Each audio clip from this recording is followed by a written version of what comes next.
Hello guys, in this video I'm gonna show you how to make a simple countdown timer in just 1 minute.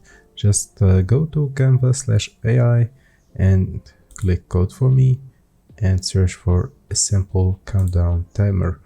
As you can see, you can here adjust the minutes. Let's make it 1 minute, for example. This is all preference, guys, so just hit submit and wait for the magic.